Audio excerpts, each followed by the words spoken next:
Hello, everyone, and thank you for joining me today.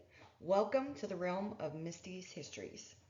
So, just to let you know, my name is Misty, and I am a history lover throughout all the ages. I go everywhere from the Romans to the Greek mythology to medieval England to American Revolution and everything in between and then some.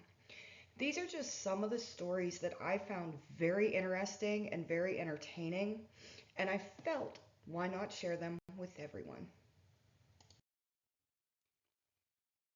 Just as a warning, as with many stories throughout history, this story does contain acts of violence.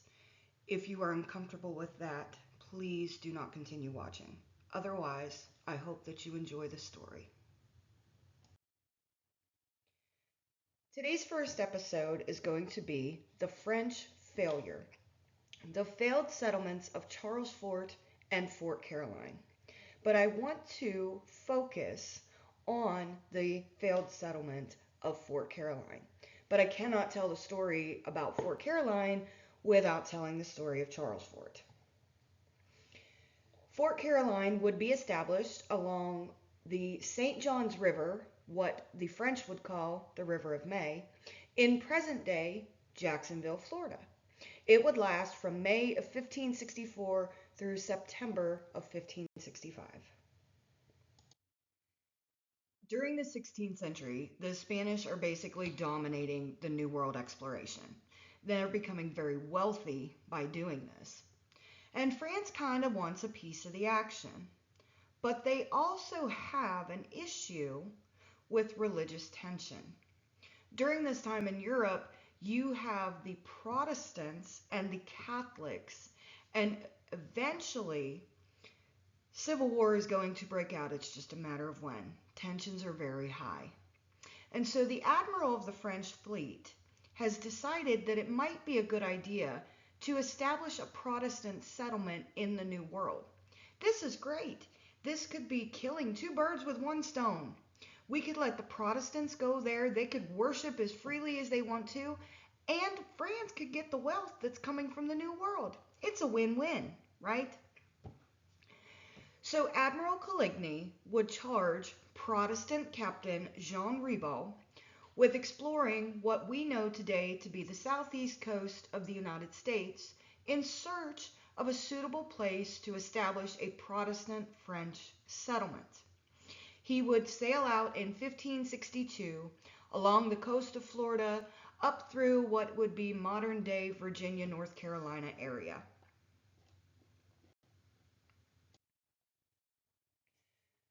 During this exploration, whenever Ribault would come on land and he found a spot that he thought was suitable to start a settlement, he would leave a stone column. These stone columns would bear the French coat of arms. This is essentially saying, this is a good place, we could live here. The one that you see pictured is actually a replica donated by the Daughters of the American Revolution to the Timaquan Ecological Park and Historic Preserve here in Jacksonville, Florida. And the pictures that you see beside it are some of the natives that Ribault would encounter on his expedition. Now, it is worth noting the French had the majority of their interactions friendly with the natives.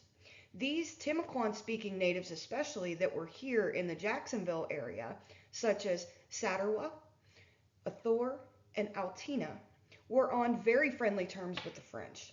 However, their interactions with the Spanish were not as good, and this would lead to tensions later on. However, the majority of the French interaction was friendly. So eventually, after exploring, Captain Ribault has decided they are going to attempt a settlement near present day Paris Island, South Carolina. He would name it Charlesfort. He would leave 28 men under the command of one of his lower captains named Captain Albert de la Pierria. Now, Captain Albert, though he came off as well rounded to Captain Ribault, essentially proved himself to be a very cruel captain. He would give very harsh punishments for very minor infractions. So, one case in particular, a man had committed a very minor infraction, and he did not like the man to begin with. So Captain Albert would banish the man to a small island off of Charlesfort. He promised to send the man food every 8 days so that he wouldn't starve. Eventually, he is overheard talking with one of his friends, stating that he would rather see the man starve than send him food. Now, that could have been because food supplies are running low. Captain Ribault, when he left the men, had promised to sail back to France, get more supplies and more people, and come back as soon as possible. Unfortunately, a few months have gone by and he hasn't come back yet. Supplies are very low. The men that are here are not doing any type of fishing. They're not doing any kind of planting of crops. They're not really doing any hunting. So they're not doing anything to up their food supply. They ask the natives for help, and the natives are very friendly, and they help these Frenchmen. Somehow or another, a fire would break out at the fort and would destroy the majority of the food that they had just gotten from the natives. So now you have to go back and ask the natives for more food. Unfortunately, the natives are not going to help you this time. This is where the thoughts of mutiny come in. The men would actually cite the banishment of the man to the small island as their main reason for the mutiny. They would rise up, they would kill Captain Albert, they would rush over and rescue the man that was banished.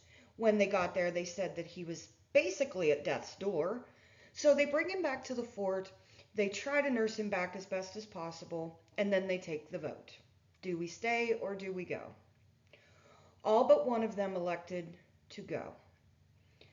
The one man who would stay decided he was going to test his fate in this new world. Unfortunately for him, he would be seen by a passing Spanish ship, picked up, hauled off to Havana, and forced into slavery for the Spanish for many years. The men that would try to get back to France would not have it any easier. Unfortunate events like holes in the boat, no winds, and no more food would cause them to do things such as drinking seawater, eating their shoes, their clothing, till finally it is suggested one should die so the rest could live. After drawing the straws, the unfortunate one to die would be the same one that they would rescue from the small island that they said was the reason for their mutiny against their captain. As many that got stuck at sea at that time, they had to resort to cannibalism. Some of them did live, but some of them did still die. Eventually, they're intercepted by English ships off the coast of England, and they are nursed back to health by the English. The English were very kind to them in doing this. But once they're healthy, they would get an audience with Queen Elizabeth herself. She wanted to hear firsthand what they had endured, what the new world was like, and because of whatever they had told her, this would put her off from establishing any kind of English settlement for many years later. But these men would actually live out their days between England, Wales, and back at sea. They refused to return to France. And really, who could blame them? They've killed their captain, they've committed cannibalism, and if they went back to France, it's more than likely they would be put to death. But why didn't Captain Ribault resupply them? So I chose the saying supply chain problems because it was most definitely supply chain problems. So when Captain Ribault gets back to France after leaving these men at Charlesfort, the religious civil wars have finally broken out and the fighting is everywhere. He is considered a prominent Protestant, and so he has to flee to England. When he gets to England, he goes to Queen Elizabeth. He gets an audience with her and they have conversations. They begin negotiations. He's asking her for help to send supplies to Charlesfort. And he's essentially saying, Your Majesty, this is a great venture for both of us. When you think about it, we could have a Protestant settlement in the New World. We could share the wealth. The Protestants could worship freely. You would be helping those in France whom you support anyway. This is a great thing for both our countries. And we could deal a blow to those Spanish Catholics that are looking down on us. She's very intrigued by this. Elizabeth, everything was indicating that she was going to do this. But eventually somebody put the bug in her ear that he might be a spy. So she has him imprisoned. Because he is imprisoned for almost 2 years, he is unable to get the supplies to take to Charlesfort. And he, being imprisoned, would help lead to its downfall. But Admiral Coligny is still thinking that a Protestant settlement in the New World is a good idea. He still feels that this could work out well for the French.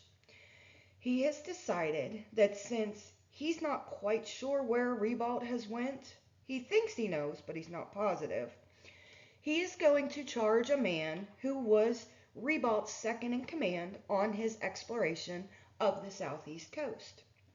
And how would we know all of this about Ribault's exploration of the southeast coast and the information regarding the French time at Fort Caroline? There is a surviving account that was written and printed in 1586. So, Ribault's second in command was a man named René Laudonnière.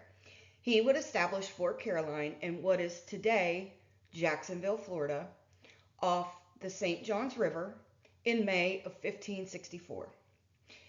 He would talk in his account of everything that they had went through, everything that they had seen.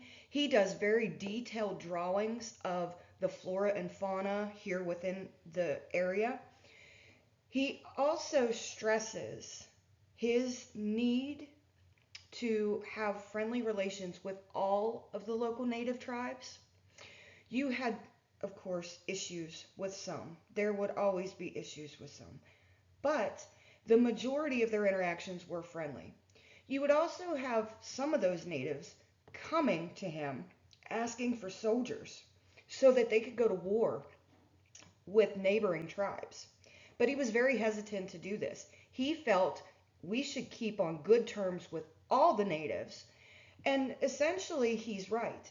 I feel like if you're going to go live in a new, strange world, you should probably try to be on good terms with the people that are already living there. It's just a thought theory, but that's just my opinion. Anyway, he would talk about the bouts of illness they would suffer. He himself would end up having issues with fevers and different sicknesses. They would have issues with the heat. He had stated at one point that actually it was so hot that it killed off some of the fish in the water because it had gotten so hot. The weather, of course, was issues. And then there are bouts of starvation. No supplies are coming in from France, and this is very troubling. Eventually, they would have to ask the natives for help with food supplies. There were some of his men who decided that they were going to mutiny. They're all for the mutiny, apparently, anytime that they felt that they weren't getting what they wanted. Laudonnière talks of having to set rations because of food supplies being low, men getting very upset about this, and they would mutiny. Other men were getting very upset because you have natives telling them stories of all the gold and the silver and the gems that are within the area, but Laudonnière is not sending men out to go and get this. They're very confused. They want to go get rich. It is worth noting that not everyone at this settlement was Protestant. Many were not. However, there was a Protestant service held every day. With that being said, you also had husbands and wives that came along on the trip.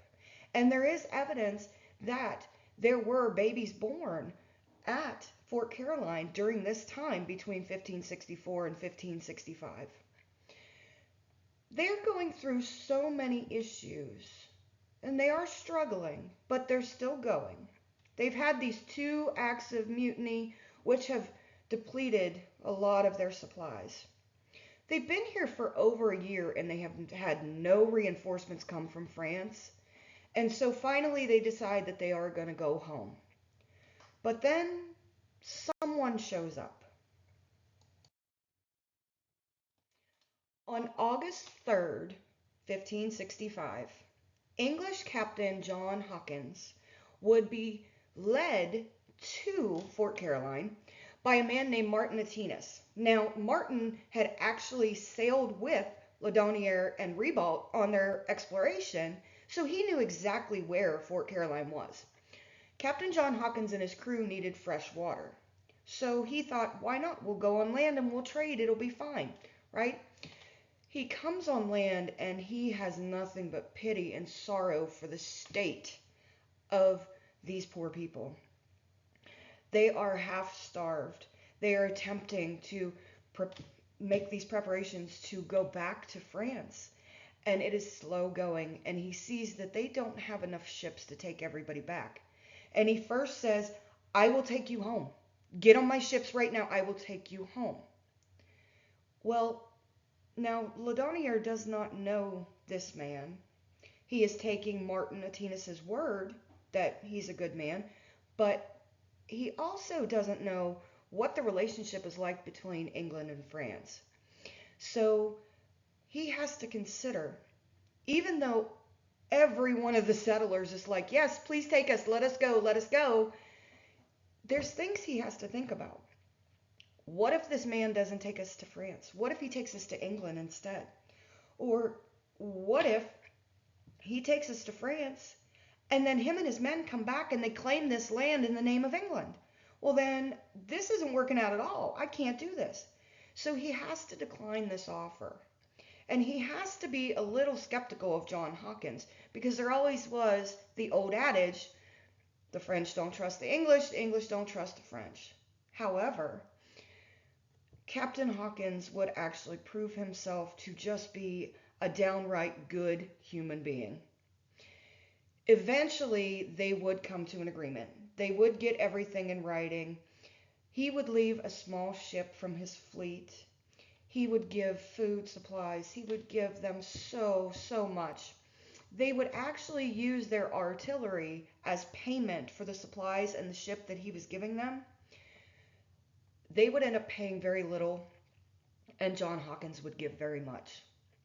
Even after he gave everything that was in the agreement, he then gave more things after the agreement. He gave shoes to the soldiers, he gave gifts to the officers and wax for candle making. He just assumed he was doing something good. He wanted to help them, and that seemed to be his only objective. I stress all of this because in Laudonnière's own words, he said, we received as many courtesies from this general as it would be possible to receive from any living man. He certainly acquired with us the reputation of being a kind and considerate man, deserving to be recognized by all of us as having saved our lives.